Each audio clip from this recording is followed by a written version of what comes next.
So if you have questions on the way, please put them in the chat, and we'll do towards the end. We'll do a more extended Q&A. I'll try to hang around and answer everybody's questions as best I can, and we'll go from there. And that's it. Okay, so the reason we're here is because there's this little talk that I give to my own students at our own university here every year. I've done it about probably 3 or 4 times already. And the theme of the talk is to explain to everybody how graduate school works from the inside, how academia works from the inside. And the reason I want to do that is to give you insights on our perspectives as professors, to help you navigate all that and use all that to find yourself a graduate school program, to get yourself admitted to a graduate program, and just as important, to find a program that will have funding for you. So I have a master's and a PhD. I never paid a dime for any of it.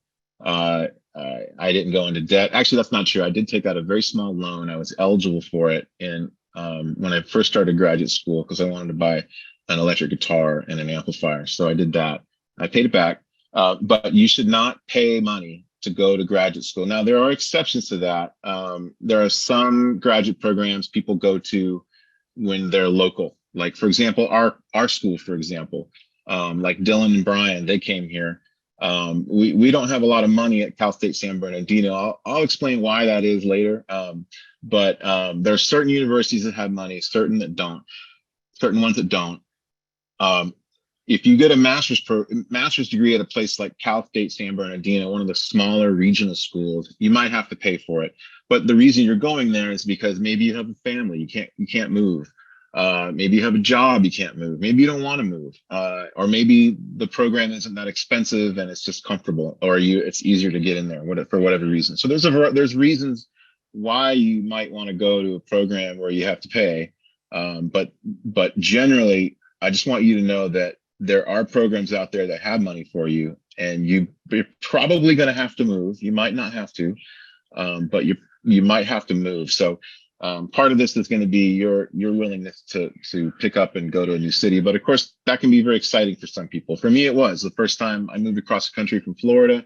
I went to UCLA, and then I moved to New York, went to Columbia for a little while, finished up back at UCLA. So I moved across the country. It was very exciting.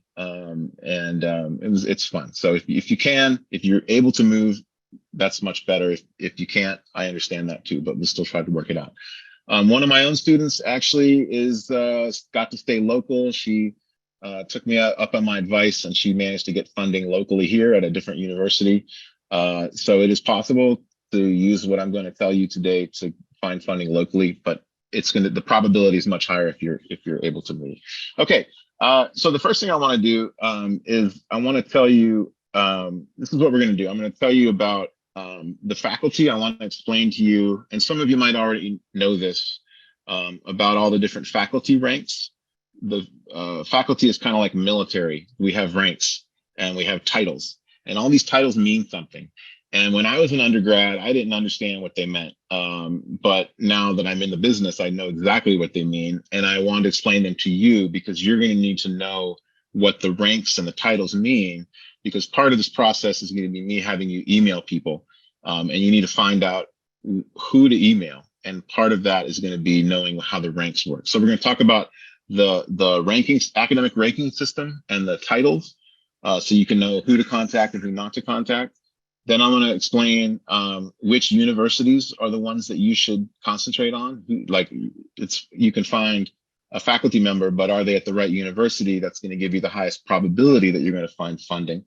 And then I'm going to explain exactly what to email them. Okay, I'm going to actually give you a formula. It's almost a form letter. You're going to sculpt it to your own identity and your own style. But it's basically a simple formula. So I'm going to tell you who to email, what universities to find them at, and how to contact them, and what to say to them. Okay, so that's basically all I'm going to tell you today.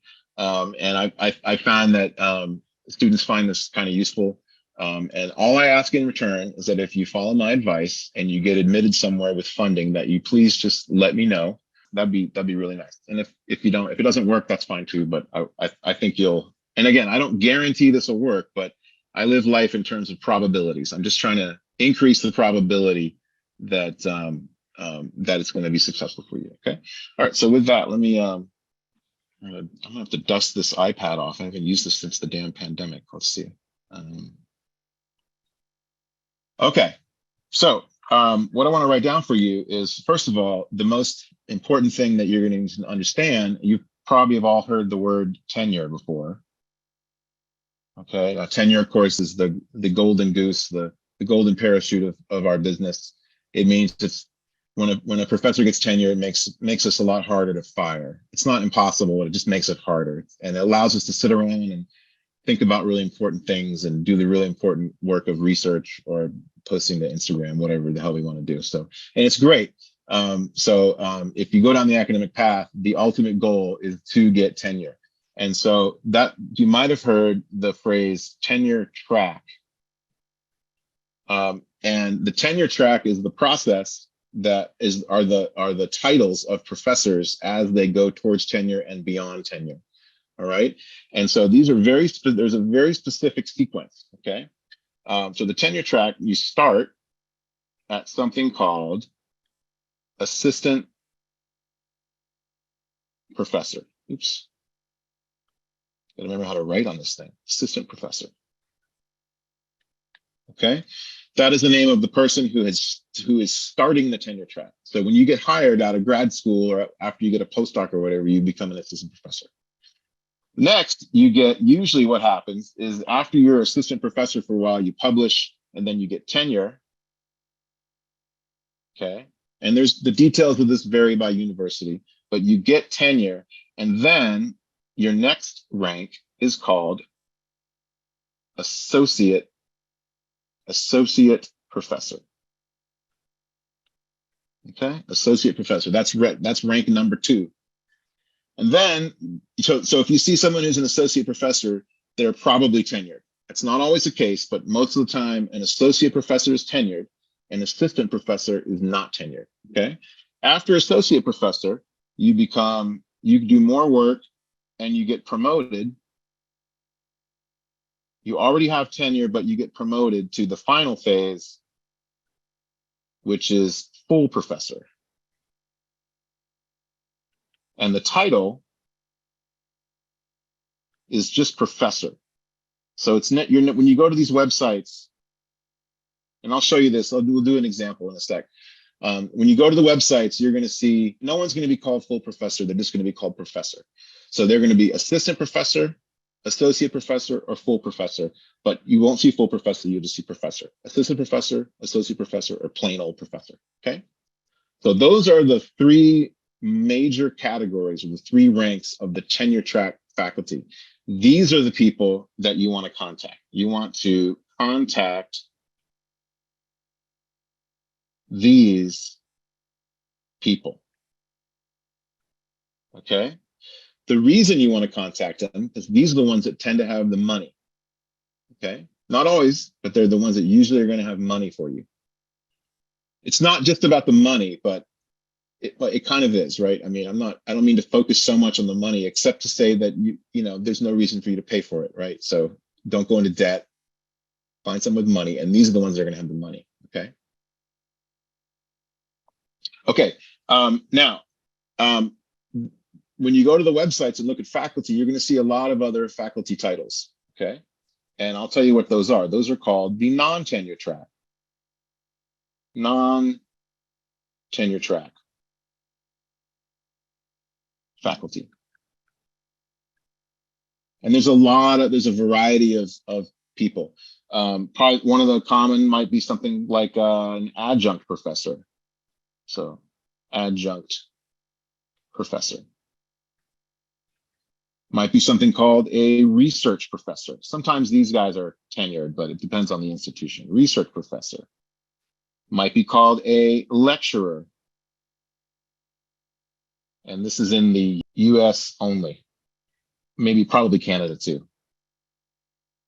In the UK, the ranks are different. It's just confusing, but lecturers are typically more assistant professors. But in the USA, if you see the word lecturer, that's not a tenure track position. Okay, so these are some examples of things that you might see. What are some other Dylan, Brian? What are some other ranks that I'm not thinking of? Adjunct, research prof, lecturer. Professor emeritus, maybe. Oh yeah, that's right. Professor emeritus or professor emerita. That would be the female version. These are retired professors. You don't want to contact them. You can contact them, but they're retired and they're probably just fishing or gardening. All right, so these are retired. All right, and there's more examples depending on the university. But what I want you, all you need to understand is that if it's not assistant professor, associate professor, or professor, don't contact. You can try, but the probability is very low that it's going to work. Okay, you want to contact people that are assistant, associate, or just professor. Those are the titles we're going to look for. Okay. All right. Let's just talk about the psychology of professors. This is really important to understand. The assistant professor is not tenured. And in order to get tenure, the assistant professor has to do research and has to supervise students.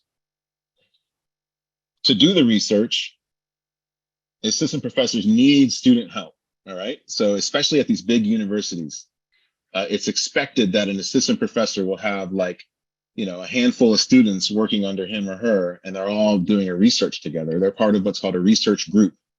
So the professor, in order to get tenure, the professor needs you.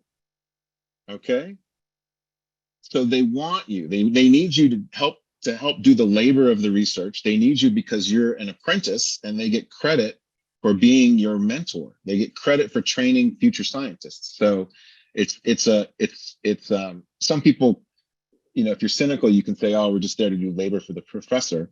That's partly true, but in exchange for that, you're an apprentice. You're being trained how to be a scientist at the master's or the PhD level. So it's really a mutually beneficial relationship. And most professors I enjoy mentoring students, and most professors also enjoy mentoring students, okay?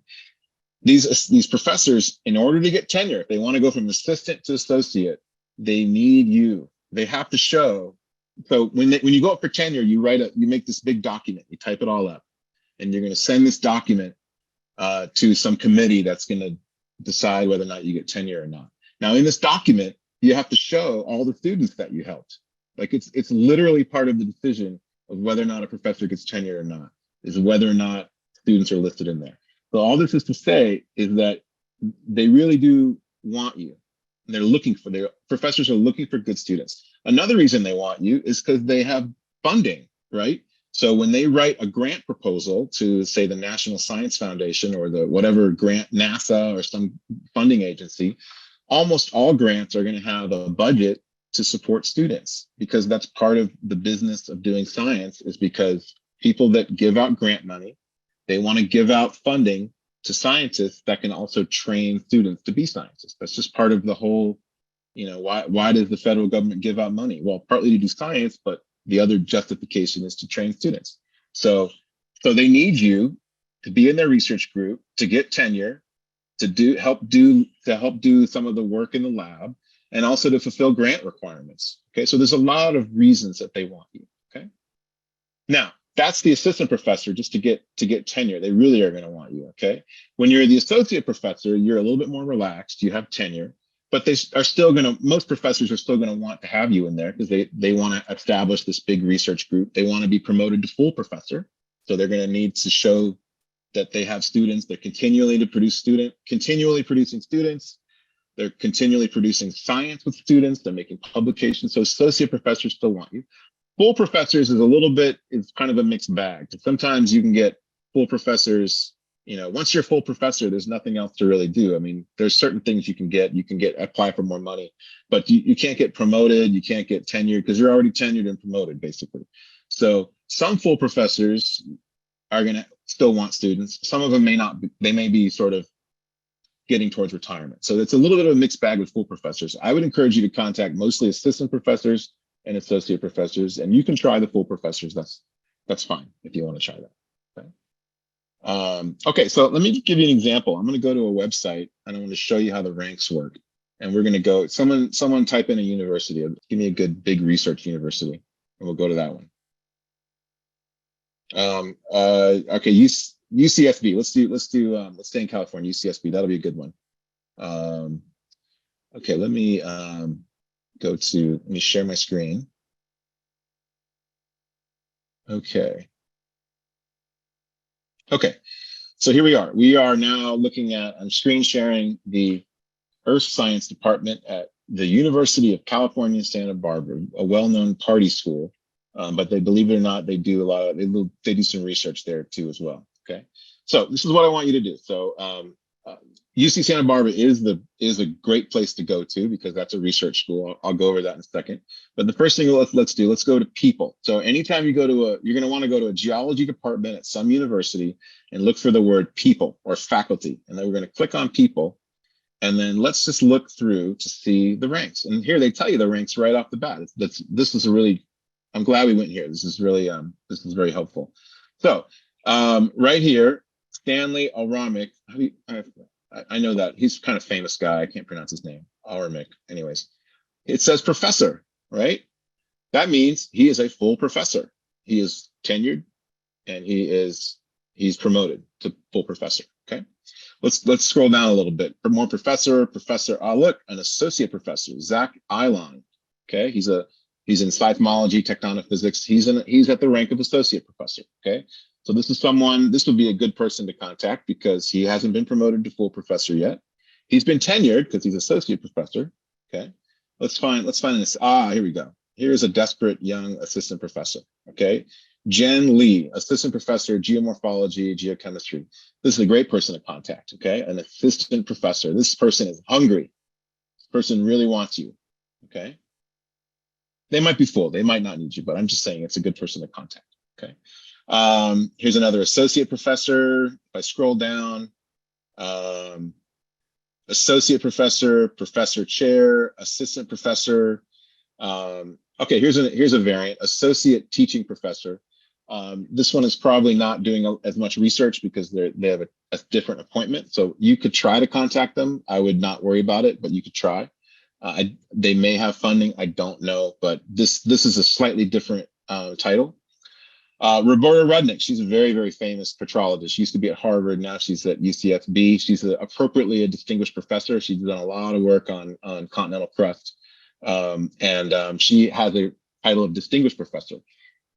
That's a form of full professor. So you can contact distinguished professors. I'd recommend that. More distinguished professors. Those are all good. Okay. So all these people, by the way, everybody in this list has a title of either professor or distinguished professor or assistant professor or associate. These are all the tenure track people. They're all tenure track. Okay. Let's go to the non-tenure track. I'm going to go over here to adjunct and affiliated. So, well, first of all, there's lecturers here. Let's click on lecturers. Here's a bunch of people that are lecturers. These are not tenure track faculty.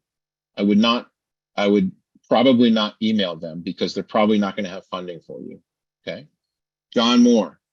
John Moore is probably a great guy right here. John Moore. He specialized in Cambrian paleontology and biostratigraphy. Okay. In spite of all that, he's probably a great guy, but he's a lecturer. Okay.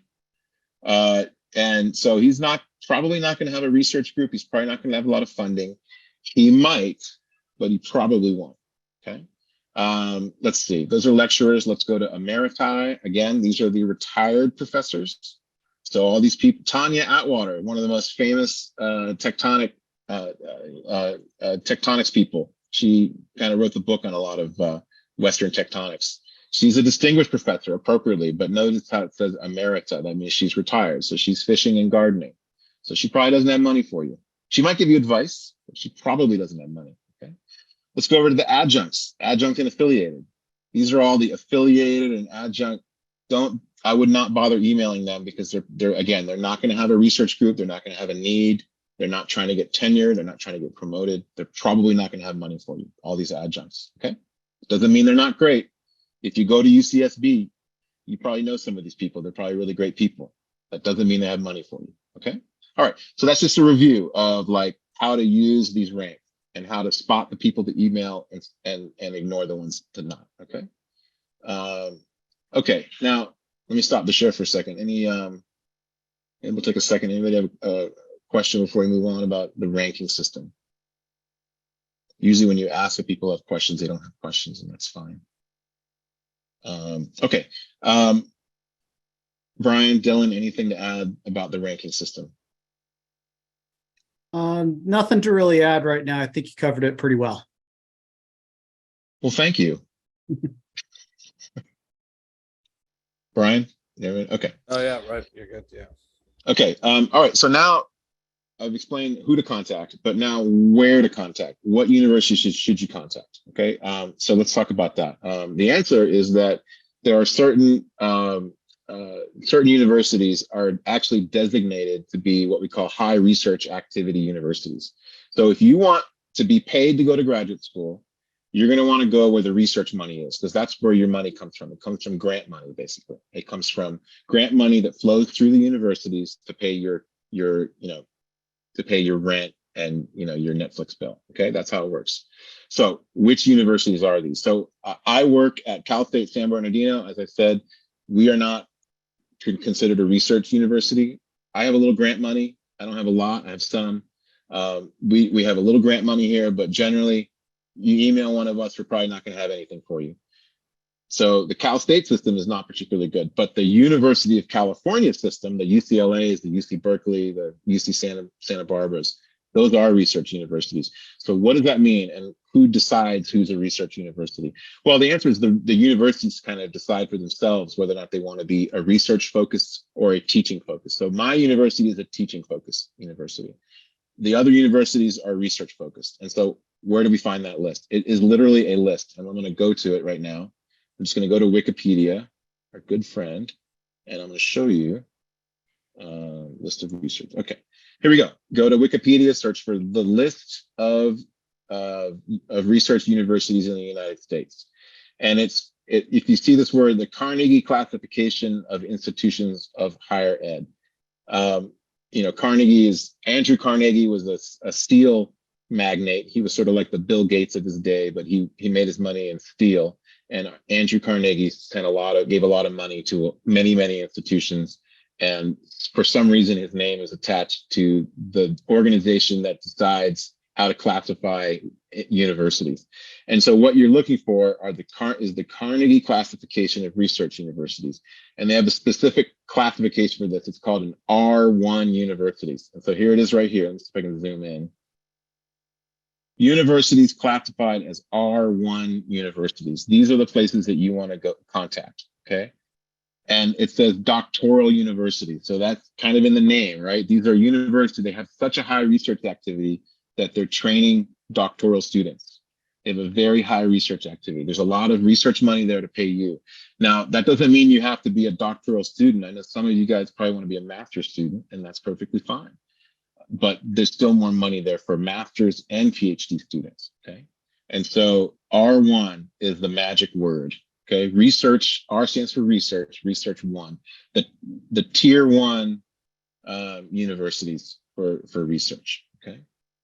Okay, and let's look at them, okay? They're all, they tend to be bigger universities. They're not all big, like Caltech. You've probably all heard of Caltech. That is one of the best geology programs in the world. That is an R1. They're not a huge university, but they have a lot of research activity. If you get into Caltech, you go to Caltech. Arizona State. So a lot of these schools tend to be the bigger football schools. If they have a really good football team, they're probably a research one university. Arizona State, Auburn, Baylor, good football teams. Binghamton, not a good football team, but it's apparently big enough to be an R1 team. An R1 school. Okay, so get used to all these. And there's 146 of them. There's a lot of schools. In the UK or in Canada, I don't know if or in other countries, I'm not sure how you'd figure this out. There'll be research lists. Just Google research university, whatever country you're in. Okay. Colorado School of Mines. That's one of the great geology schools. Colorado State, Columbia, Cornell. You'll see all the Ivy Leagues are in here. All the major state universities. My alma mater, University of Florida, Iowa State, Kansas State. Most of the big schools will be in there. Okay. So again, these are the schools. So what you want to do if you if you're a geologist, I didn't actually ask what field everybody is, but most of you are probably geologists, although I invited other people in disciplines like, biology or whatever. But whatever discipline you're in, you want to type in, geology department. Let's try, what we did this, we went to Santa Barbara, right? So Santa Barbara, let's go find it. UC Santa Barbara. And there it is right there. UC Santa Barbara is on the R1 list, okay? So that'd be a good place to contact. All the UCs are going to be on there. Actually, I don't see UC Merced. That's because it's too young. It'll be on there soon, I'm sure. All right, so that's the next step in your formula. You want to find a tenure track professor or a tenured professor at an R1 university. Okay. So let me tie a neat little bow on this, and I want to show you. Let me go to let's go to University of Colorado Geology, and I want to let's do the same thing again. Go to Colorado Geological Sciences, and again we're going to click on people, and let's look a little more in depth at this. So I'm going to click on faculty. Again, there's lecturers, researchers, professors, adjuncts. Don't click on those. Just go straight to the faculty one. And here's a bunch of people, okay? Let me see if I can find someone I recognize. Rebecca Flowers, okay. Now I know her name. She shows up on MFA Talk all the time. Here's her website. Now, first of all, let's look at her rank. Her rank is professor. So she's a full professor. And so she may need you. And here's how to tell if she might need you, because she's got a group website. Okay, so let's click on her website. It's called the Flowers Group. I'm gonna click on that.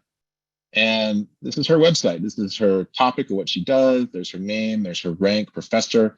And usually what'll happen, and let's see if she has this on here.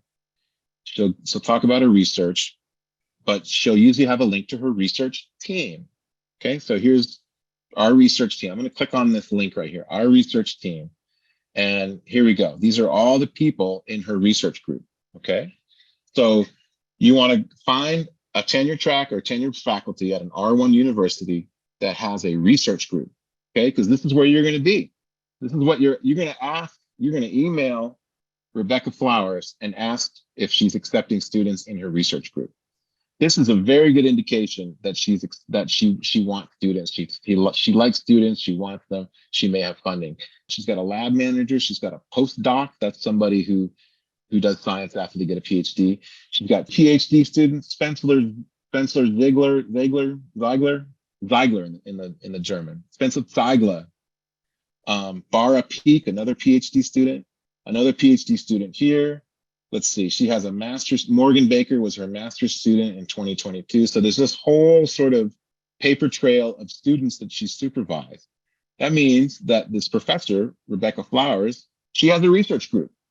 And so the formula here, so this leads us to the final phase of all this, is once you picked a university, you found the right professor at the right university, you're going to email that person.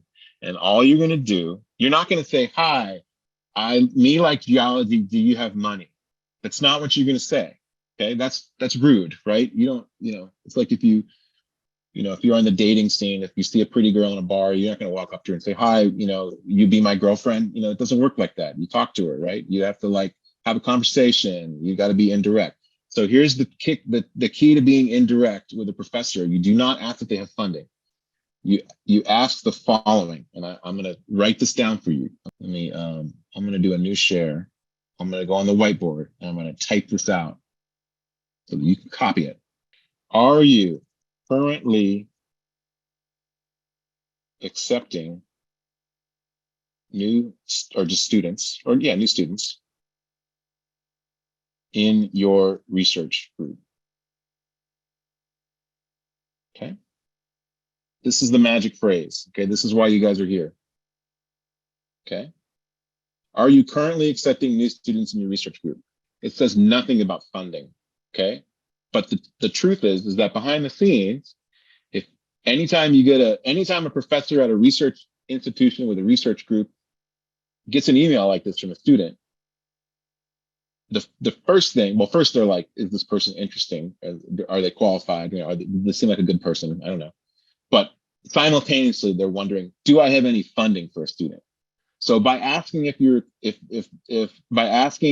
the person is accepting new students, you are also it's a coded question.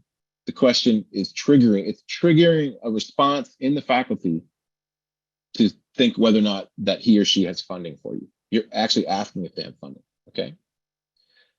Now that may not always be the case, but usually if you ask a professor at an R1 university, one of a few things is going to happen. Okay.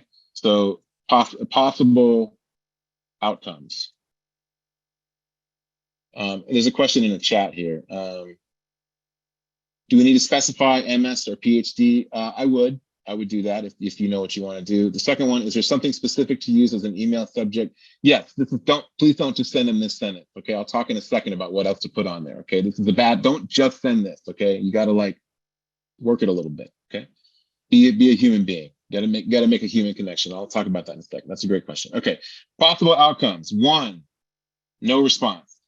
In which case, that's your response. Okay, that's how I get several times a month. I'll get emails from people.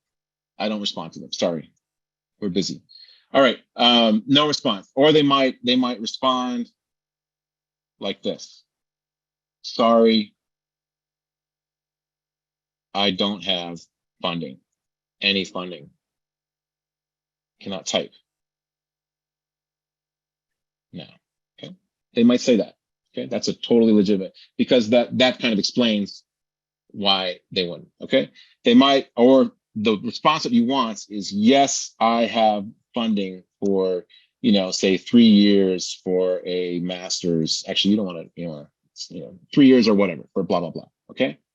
And for XXX project. Okay. All right. I'm not saying these are all the responses, but the point is that you're engaging a professor in a conversation about you being there, and that will usually trigger a conversation about funding and about projects. Okay.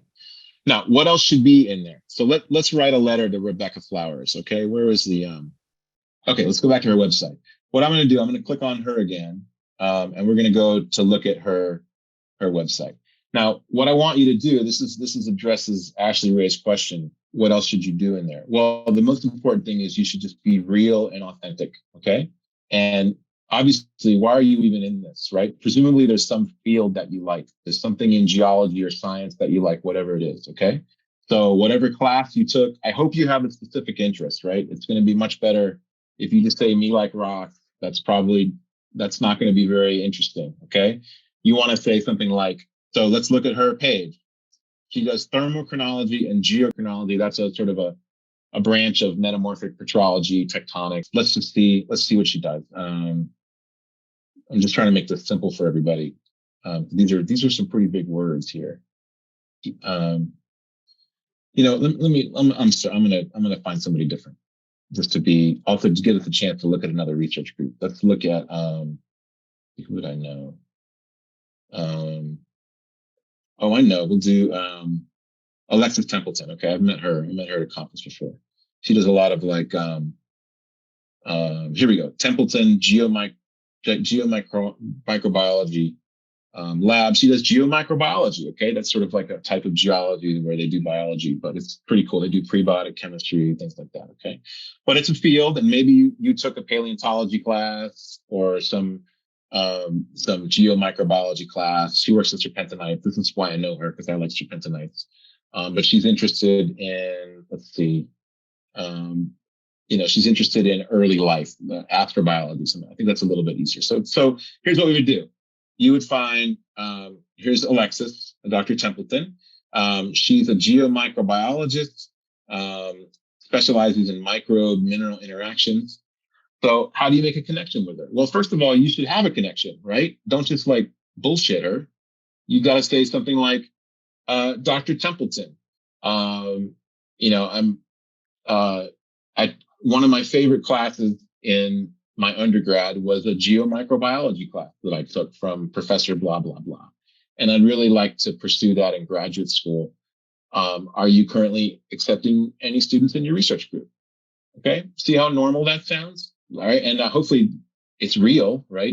You really are interested in geomicrobiology. So, or even better would be something like, um, Dr. Templeton, my favorite class I was really inspired by a geomicrobiology class I took as an undergrad. And I really would like to pursue this I would like to pursue a graduate degree in this. Your project in the high Arctic looks really interesting.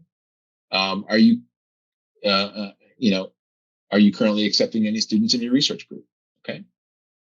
So it shouldn't be a long email, just a simple one, but you should definitely establish at the beginning that you're interested in the research topic that that professor's into. Okay.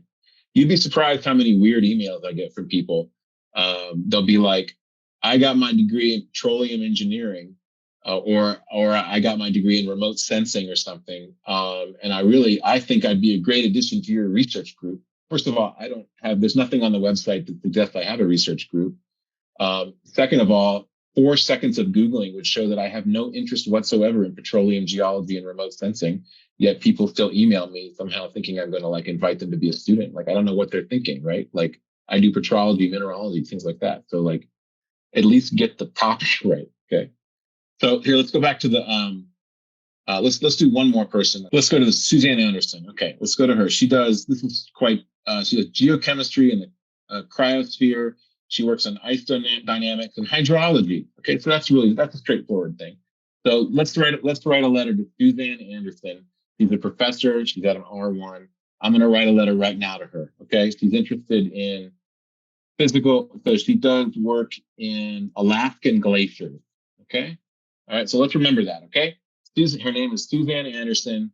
She works in hydrology and she works in glacial science, and she's working in Alaska. Okay. So now I'm going to go back to the whiteboard and let's write her a letter. Dr. Anderson, I am a senior geology student at Vassar College. I'm doing that because Lisa Simpson did a great Vassar College joke once, and that was stuck with me. I'm a senior geology student at Vassar College. My favorite class was on glacial hydrology or whatever, doesn't matter, hydrology. And I'm inspired to pursue a graduate degree in this area. It looks like, you have some fascinating research projects, especially, I'm being kind of sloppy here, especially the one in Alaska, right? So look what I'm doing. I'm referencing stuff on her website, which says, I actually lifted a finger to find out about you. Okay. That's important. I'm lifting a finger. I'm doing something. I actually really do want to come to your research group. And then I'll say, here's the kicker. Are you currently accepting students into your research group? Okay. Yeah, maybe you could say, if you want it, someone asks, should it be masters or PhD, master students into your research group. Best, Cody. Okay. Done. Okay, so I've contacted the right person at the right institution. I'm saying I like their research. I want to be in this field, and then I'm asking the most important questions if they're accepting students, and that will trigger a response. Okay. All right. I think that concludes me yapping, and we can just go into go to questions. Okay. So, I do want to quickly add something, Cody. If that's yes, please. When constructing these emails, it's also a good idea because usually you apply for grad school in the fall, and that's usually when like GSA, the annual meeting is, or AGU. And if you're presenting a poster or even going, you can contact them and actually meet them there to kind of have that first conversation. So it's usually good to like add like, hey, I have a poster at GSA this year. You should come check out my poster, and it gives you a chance to talk to a potential advisor. Great idea. The more personal connections you can make with people, the better. The more authentic is the key. The more authentic personal connections you can make with people, the better. You don't even have to be presenting. You can just go to a conference, Right. find a professor that you are interested in and go talk to them. Just say, hi, my name is Jennifer and I'd like to be your student, a little more than that. Hi, I'm really interested in this, blah, blah, blah. Just have a conversation. Just be real, be pleasant. And they'll either say, I don't have funding, or, who knows? Okay, so let's look at some of these questions. How could we ask for a position for a professor in grad school, but in a different subject? For example, when transitioning from a previous not related area into the professor work group area. Okay, so I think this person is asking, for example, what if I'm an electrician, or what if I'm an airline pilot and I'm tired of being an airline pilot and now I want to be a biologist, right? That's totally normal. That's common. That's called a career change. Don't be shy about it. Just I would say in your letter, I'm an airline pilot, and but I took some classes when I was an undergrad in biology, for example, and I recently went back and took, I took another class at a community college, and I really love it. And I'd like to go back and pursue a graduate degree in biology, whatever. That's fine. Just explain what your situation is. Okay, Vanessa, are all R1 schools Ivy League? No. There are 8 Ivy League schools, and there are 146 R1 schools. So most R1 schools are not Ivy League. If you have outside funding, such as NSF, this is Libby's question. If you have outside funding, such as NSF, GRFP, should you mention that in the email when asking if they're accepting students? Absolutely, yes. I almost said a bad word because I wanted to add enthusiasm to that. If you have your own funding, you should email Caltech. You should email everybody. If you're an NSF, GRFP, you can write your own ticket. Mostly, all right? Not completely, but because again, the main question, besides are you qualified to come, do you have the academic talent to do it? But do they have funding for you? And if you show up and you're like, I already have an NSF fellowship, then my goodness, you should be applying everywhere. But you should definitely contact an individual professor. By the way, that's another additional reason. I didn't mention this before. One very important reason to contact an additional professor, in fact, I should have mentioned this, is that it helps to have an ally during the admission process. Okay, getting into a graduate school is not like getting into an undergrad. Like when you went to college, you just sent your application into a central application system, and a bunch of brain dead administrators looked through a stack of 2,000 applicants and just put people into piles, right? That is not how it works in graduate school. You apply to you apply to a specific department. Well, actually, you apply to the university, but that goes through the specific department, and then a committee of faculty in that department decide who gets in and who doesn't. And a major part of that process is whether or not somebody that's already a professor in that department wants the student. So if you establish a relationship with someone through email or through a conference or whatever, you use the formula that I gave you, and they have money for you, and you send them, maybe you send them your GPA, you give them your transcripts or whatever, and they say that they want you, then you're probably going to get accepted to the university. Okay.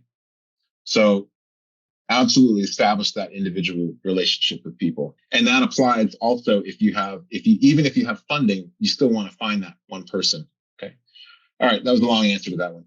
When's the deadline to reach out? How long does it take for the admission process typically?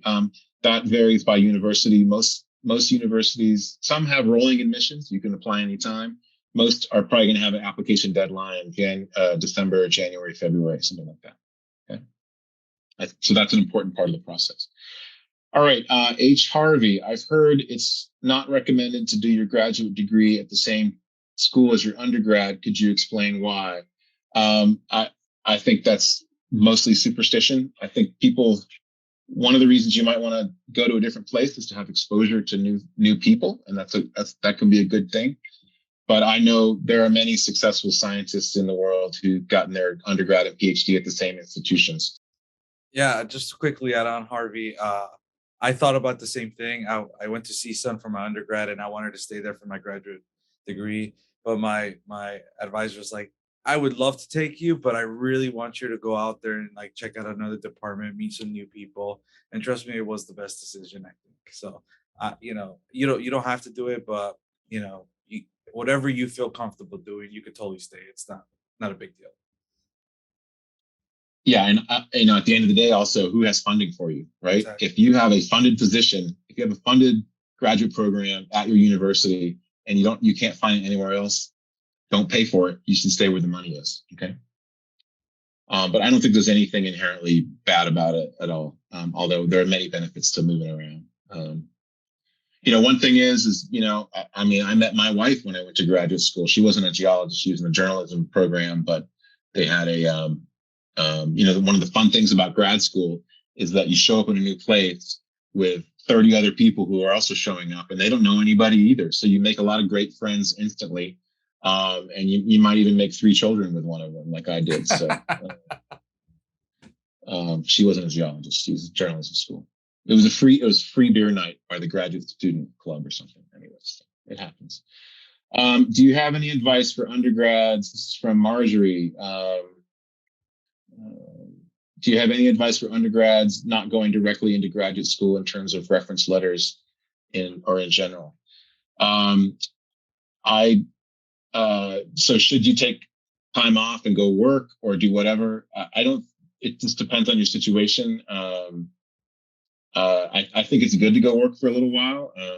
If I were looking, if you're an undergraduate, you had straight A's and you got a good SAT or GRE score, and you're 21 years old, you just graduated, you sound like a pretty good grad student to me. If you worked for 10 years in industry and you worked in environmental consulting and you're sick of sampling wells and looking at well readings, you sound like a good grad student to me too, right? So I think everything just depends on your individual situation. I don't really believe in hard and fast rules on this kind of thing. But maybe I'm not answering the question. Do I have advice for undergrads not going directly into graduate school in terms of reference letters or in general? Well, if you might have reference letters that aren't professors, and that's fine. You get a reference from a supervisor at your regular job. I think that's good.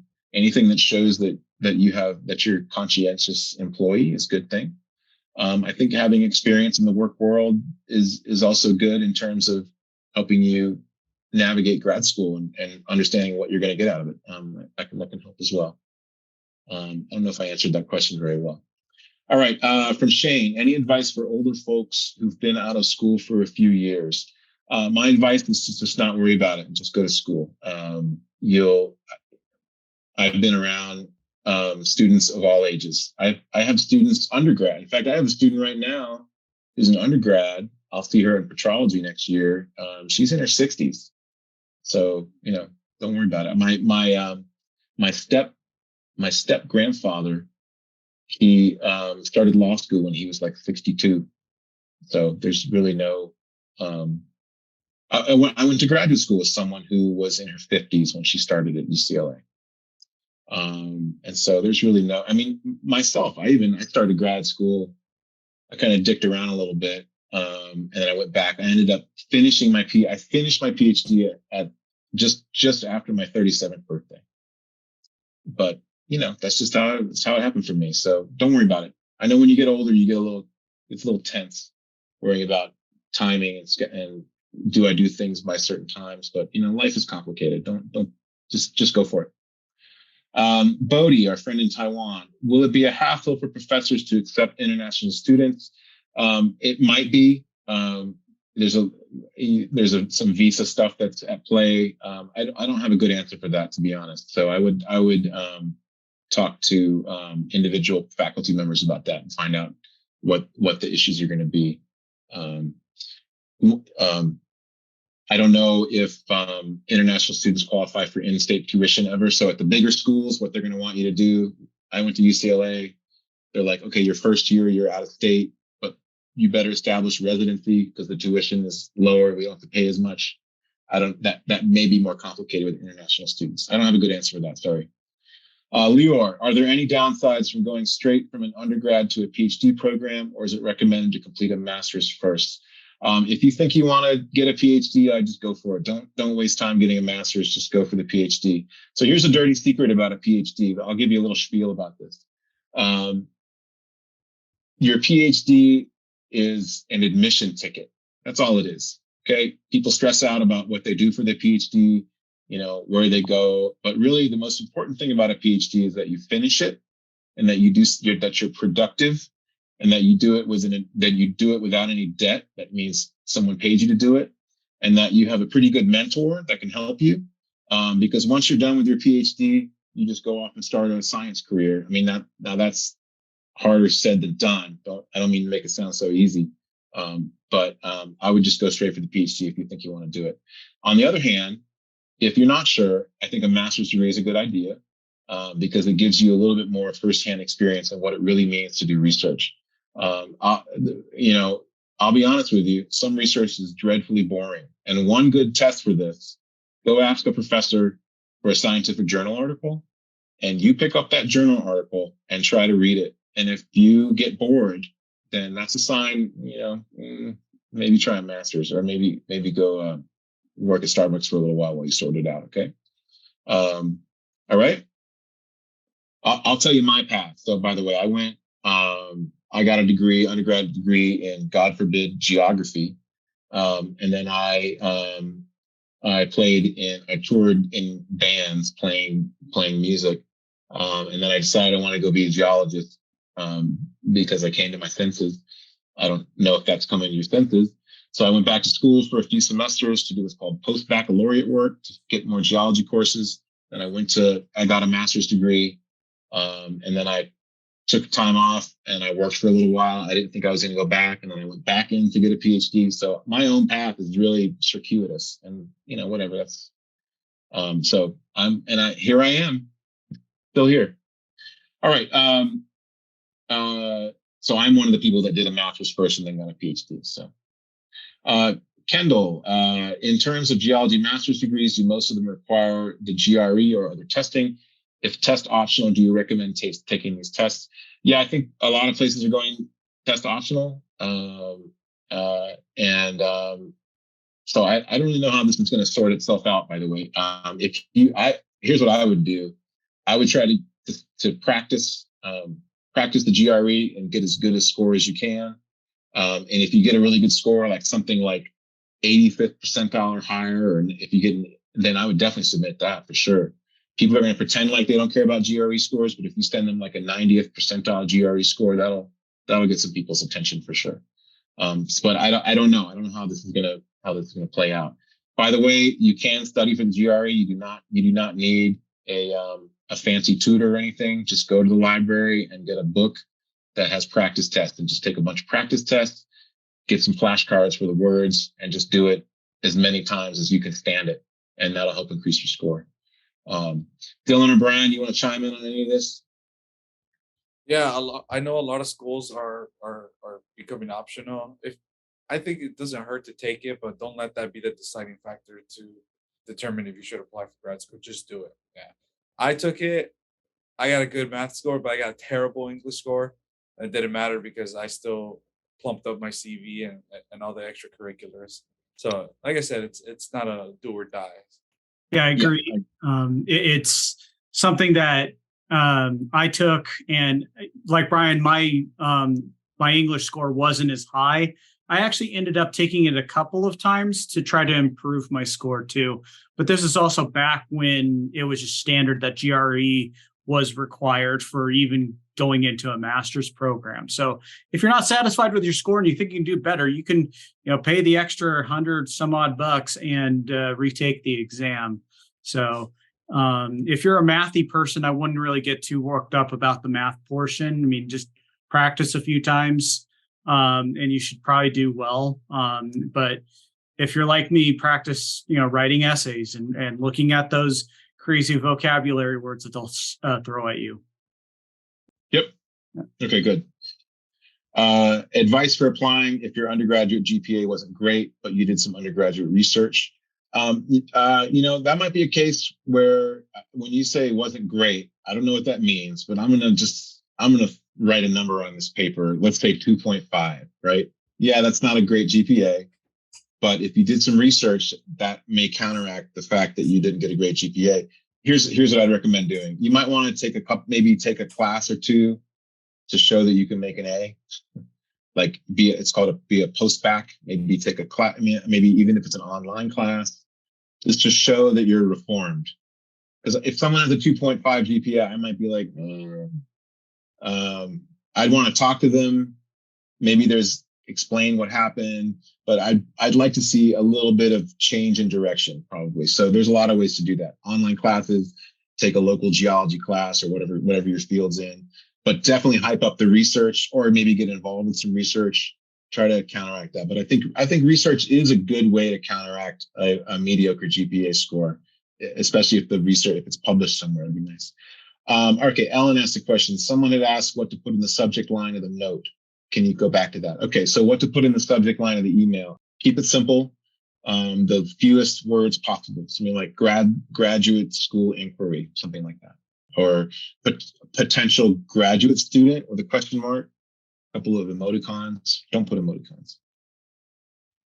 What are some of the prospects and qualities that are highly valued in prospective students by researchers?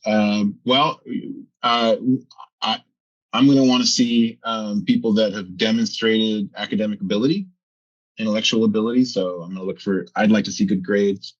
I'd like to see, I'd like to see, I think GRE scores are still meaningful. I won't go on a tirade about that.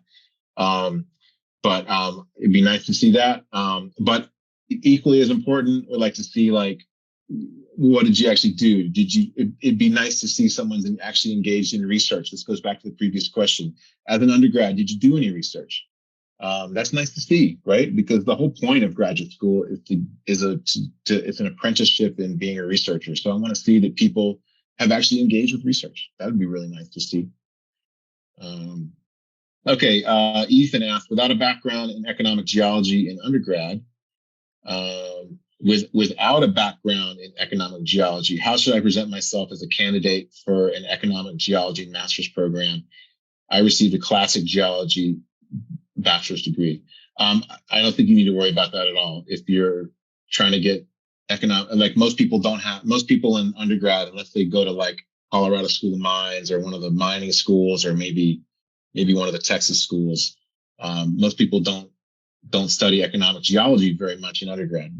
You just get a geology degree. So it's normal. What is a normal thing is to get a geology degree, and then you tell the graduate school what you want to specialize in, and that's how it works. And that's basically what you're doing. So I wouldn't worry about it. You present yourself as someone with a geology bachelor's degree who wants to pursue economic geology in grad school. That's all you have to do. Okay, Alexia, is it okay to contact two professors in a department if they have similar research interests? Yes. One of them might not respond to you. Okay. Brian, Dylan, jump in anytime I missed something. Absolutely, Alexia. Absolutely. And what's the worst that'll happen? Both professors want you, and then you have to you pick one. That's normal. They're grown-ups. Everybody's grown up. I'm sorry. I'm going to go with person A. I highly doubt that you're going to be in contact with two professors in the same department that have equally enticing opportunities. You're going to end up picking one of them. So, is it ever too early to start reaching out to professors? When would you recommend beginning that process? I don't think it's ever a wrong time to email somebody. A good rule of thumb for me is 1 year before where you would start grad school. So, if you're starting the fall of 2024, now would be around the time to start emailing out different professors that we could get the ball rolling early. Great. Yes. And also, what I just want to say is, remember, the subtext of all this, the technique that I'm trying to get you to do is you are trying to establish a relationship with an individual faculty member, right? And so if you do that over a year, don't be a weirdo about it. Don't be a pest, but like, it's a year. I'm going to go to graduate school next year. I'm really interested in your research. Maybe we could meet at a conference, right? Just try to be smart about how you do it, but it's never too early to, I don't think it is. So, but Bryan has a good point. You be aware of the deadlines and the cycles. That's good to keep that in mind, but I wouldn't overthink too much of when. Is it, I mean, because you're not going to contact someone 10 years in advance, right? It's going to be whenever you want to contact them, it's going to be a rational time period. Okay, Marilee, is it a good idea to attach a CV or tell something about research that you've conducted before? So this is a question about to the email. What should you do? Should you attach a CV? Absolutely, you should definitely attach a CV. Keep your letter short, but then you can at the bottom just say, I've attached my CV so you can get information about me. Absolutely, you should do that. Don't go on and on about it, but attach a CV. They might be interested. All right, Ethan asks, should I seek a research assistantship or a teaching assistantship? Frankly, usually you won't have a choice, and you'll take whatever money they give you. That's usually the decision of the department. And usually what's going to happen, usually what happens is if you go for a PhD program, they'll just give you funding. Some years you'll have a research assistantship. Some years you'll be on a teaching assistantship. So I don't think that's even something you should ask. They'll just tell you what they have available, and you'll take it. Yeah, Bryan, Dylan, you guys want to weigh in on that kind of thing? I mean, you guys both teach here. You guys both taught your way through graduate school here, right? Yeah, you just gotta find the money. That's what it all comes down to. So I had teaching opportunities with me, which didn't pay very well, but it helped. And then I'd apply through some local grants through the school. My advisor would get a grant. So you just find money where it's at, and you just get it all together and survive. Yeah, from what I've heard, it's just whatever the school offers you. I've heard some grad schools might, like, say for the first year, say you're going to be a teaching assistantship, and then after you transition to research assistantship. That happens at some universities, not necessarily at all, but for what I've been talking around for PhD programs, that seems to be somewhat common. So, yep, that's exactly it.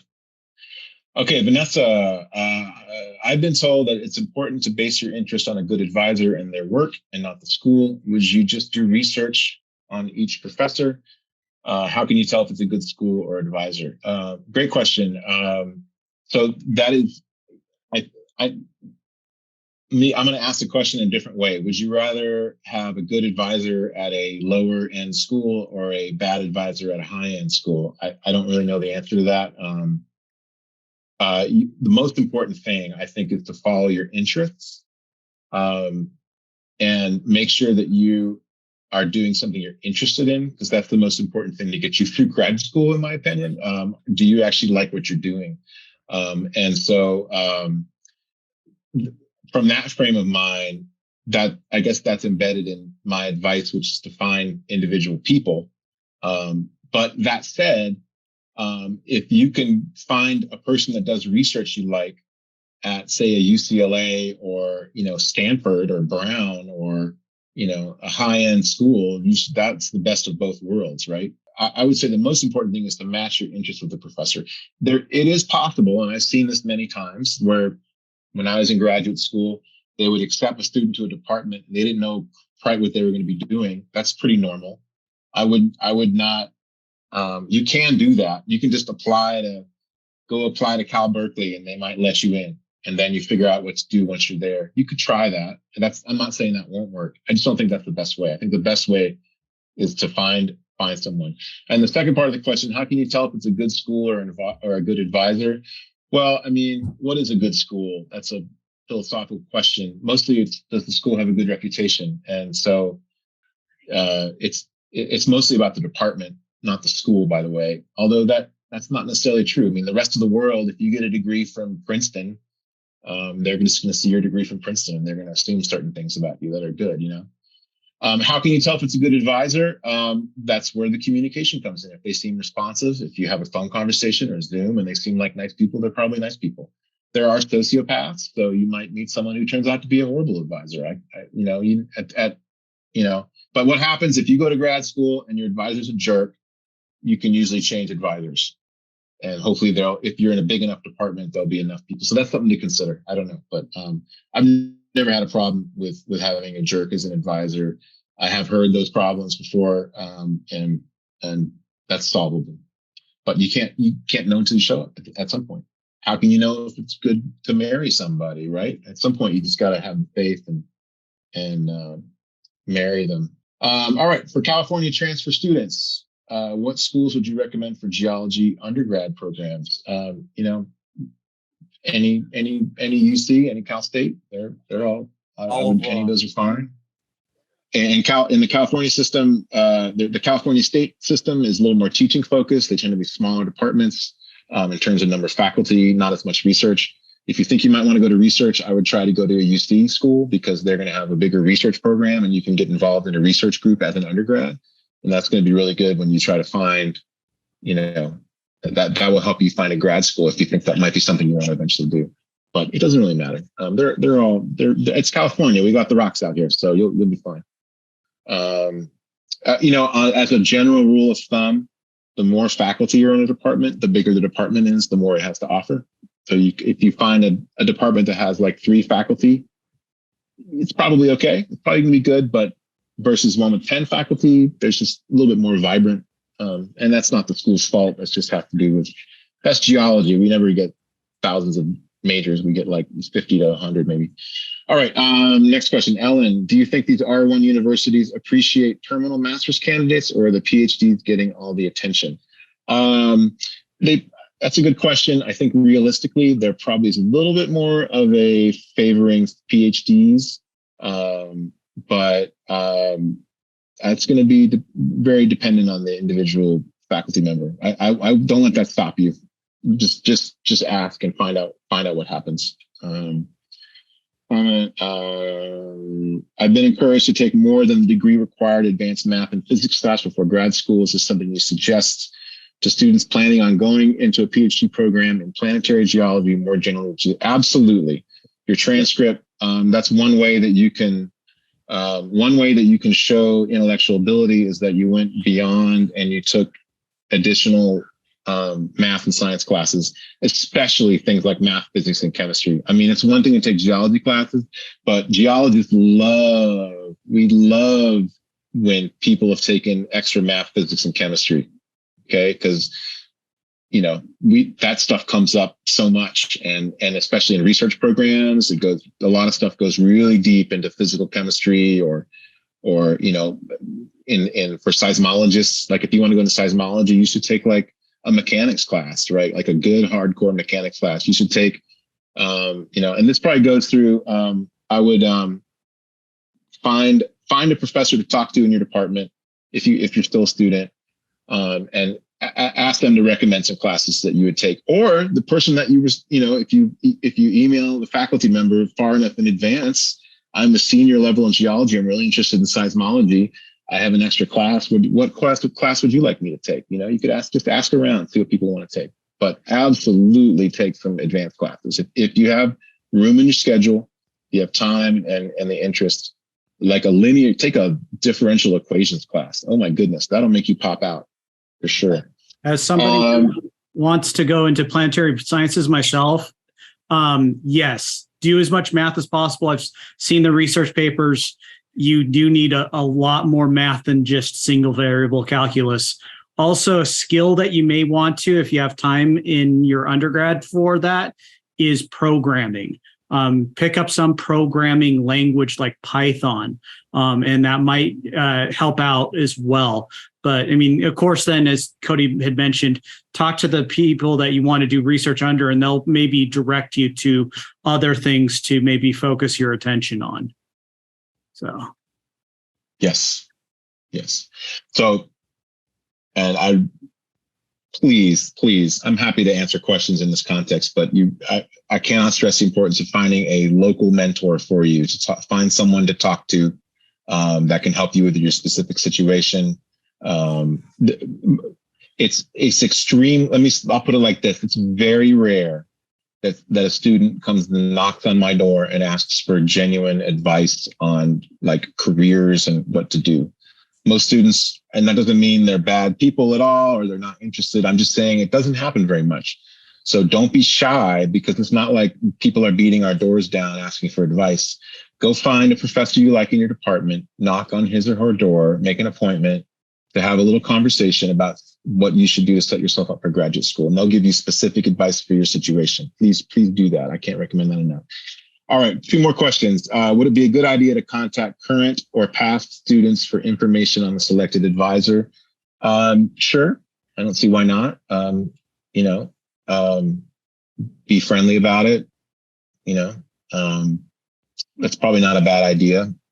There are some advisors turn out to be genuine assholes. That is absolutely true.